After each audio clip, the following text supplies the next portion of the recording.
അങ്ങനെ നമ്മൾ കവരത്തി തീരത്ത് എത്തിക്കഴിഞ്ഞിരിക്കുകയാണ്. നമ്മൾ വന്ന കപ്പലിൽ നമുക്ക് മുമ്പേ വന്ന യാത്രക്കാർ അവർ ബോട്ടിൽ നിന്ന് ഇറങ്ങുന്ന ഒരു ഭാഗമാണ് ഇപ്പോൾ നമ്മൾ കാണുന്നത്. അങ്ങനെ നമ്മൾ ബോട്ടിൽ നിന്ന് ഇറങ്ങി സെയ്ദ് ഭായി അവിടെ ഉണ്ട്. നമ്മളെ കൂട്ടാൻ വേണ്ടിയിട്ട് സെയ്ദ് ഭായി അളിയനും മറ്റുള്ള ആൾക്കാരൊക്കെ വന്നിട്ടുണ്ട്. അങ്ങനെ നമ്മുടെ ലഗേജൊക്കെ എടുത്തതിന് ശേഷം ഇതാണ് നമ്മുടെ കവരത്തി ദ്വീപിൻ്റെ മെയിൻ ഗേറ്റ്. അങ്ങനെ നമ്മൾ നേരെ ഇപ്പോൾ പോകുന്നത് സെയ്ദ് ഭായിയുടെ വീട്ടിലേക്കാണ്. നമ്മുടെ നാട്ടിലെ പോലെ തന്നെ ഓട്ടോറിക്ഷ ഒക്കെ ഉണ്ട്. ഈ ഗേറ്റിൽ സെക്യൂരിറ്റി ഒക്കെ ഉണ്ട്. അങ്ങനെ നമ്മൾ സെയ്ദ് ഭായിയുടെ വീട്ടിലെത്തിയിരിക്കുകയാണ്. എല്ലാവരും ഉണ്ട്. അങ്ങനെ ചെറിയൊരു ചായ സൽക്കാരമാണ് ഇപ്പോൾ നടന്നുകൊണ്ടിരിക്കുന്നത്. അങ്ങനെ നമ്മളെല്ലാവരും ഭക്ഷണം കഴിക്കാനുള്ള ഒരു തയ്യാറെടുപ്പിലാണ്. പാത്തു, ഖലീഫ, ഷെക്കി, റസി, ഷെമി, അനു, റിനു, ഫർസാൻ, സുബൈർ, ഫൈസൽ എല്ലാവരും റെഡിയാണ്. ലക്ഷദ്വീപിലെ ഫുഡ് ഐറ്റംസിൽ എനിക്ക് ഏറ്റവും ഇഷ്ടപ്പെട്ട 2 ഐറ്റംസ് ഫുഡ് ഞാൻ നിങ്ങൾക്ക് ഇവിടെ കാണിച്ചു തരാം. അതിൽ ഒന്ന് ഈ കാണുന്ന മാസ് എന്ന് പറയും. മാസ് എന്ന് പറഞ്ഞാൽ എന്താണെന്നും അതെങ്ങനെയാണ് ഉണ്ടാക്കുന്നത് എന്നുള്ളത് ഞാൻ അടുത്ത വീഡിയോയിൽ ഞാൻ നിങ്ങൾക്ക് കാണിച്ചു തരാം.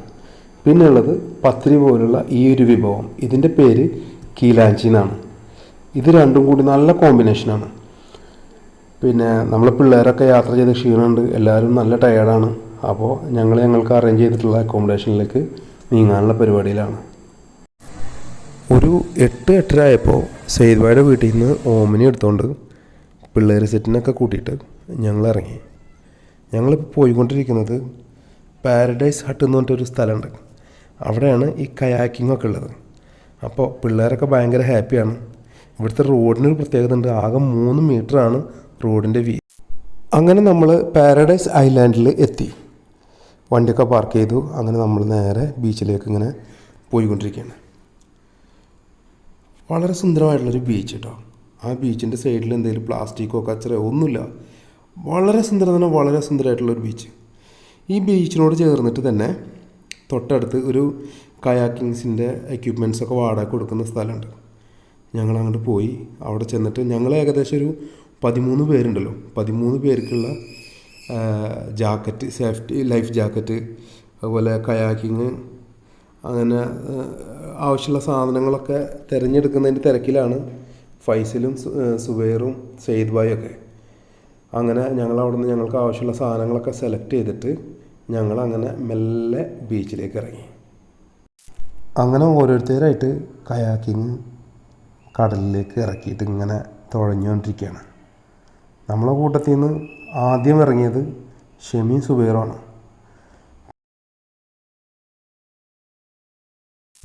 ഞാൻ എൻ്റെ മുഖത്ത് വെച്ചിരിക്കുന്ന ഈ സാധനത്തിൻ്റെ പേര് സ്നോർക്കലിംഗ് സെറ്റ് എന്നാണ്. ഇതിൻ്റെ പ്രത്യേകത എന്താണെന്ന് വെച്ച് കഴിഞ്ഞാൽ ആ ഗ്ലാസ് നമ്മളിട്ട് കഴിഞ്ഞാൽ നമ്മളെ കണ്ണിലേക്ക് പിന്നെ വെള്ളം കയറില്ല.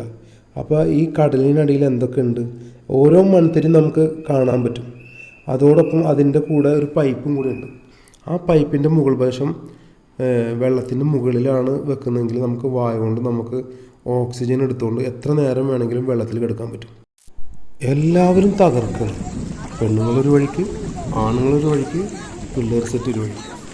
ഇത് സെയ്ദ് ഭായിയുടെ ഫാമിലിയാണ്. നമ്മളോടൊപ്പം ഫസ്റ്റ് മുതൽ അവസാനം വരെ കട്ടക്ക് നമ്മളെ കൂടെ അവരുണ്ടായിരുന്നു. നിങ്ങൾ എൻ്റെ ഇരിപ്പുണ്ട. വളരെ ബുദ്ധിമുട്ടിയിട്ടാണ് ഞാൻ ഇരിക്കുന്നത്. അതെൻ്റെ പ്രശ്നമല്ല, അത് കയാക്കിങ്ങിൻ്റെ പ്രശ്നമാണ്. ബാക്കി എല്ലാവരും അടിപൊളിയായിട്ട് എൻജോയ് ചെയ്യുന്നുണ്ട്. ഷെക്കിയുടേതായ രീതിയിൽ തുഴയുന്നുണ്ട്. അതിനിടക്ക് സുബൈറിൻ്റെ മോനാണ് പോകുന്നത്. അവൻ്റെ പോക്ക് കണ്ടു കഴിഞ്ഞാൽ നാട്ടിൽ അവനക്ക് വഞ്ചി തുഴയിലാണ് പണിയെന്ന് നമുക്ക് തോന്നിപ്പോകും. എല്ലാവരും അടിപൊളിയായിട്ട് എൻജോയ് ചെയ്തു.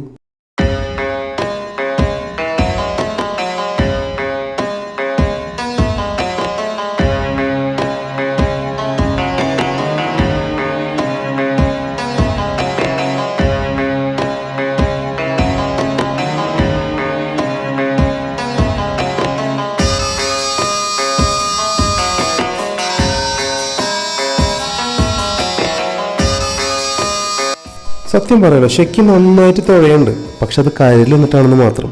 ഇതൊക്കെ എന്ത് എന്നുള്ള ഭാവത്തിൽ സെയ്ദ് ഭായി അവിടെ നോക്കിയിട്ടുണ്ട്. അങ്ങനെ നമ്മളുടെ കയാക്കിങ്ങിൻ്റെ പരിപാടി ഏകദേശം അവസാന ഘട്ടത്തിലേക്ക് നീങ്ങിക്കൊണ്ടിരിക്കുകയാണ്. എല്ലാവരും ടയേർഡായി, എല്ലാവർക്കും നല്ല വിശപ്പുണ്ട്.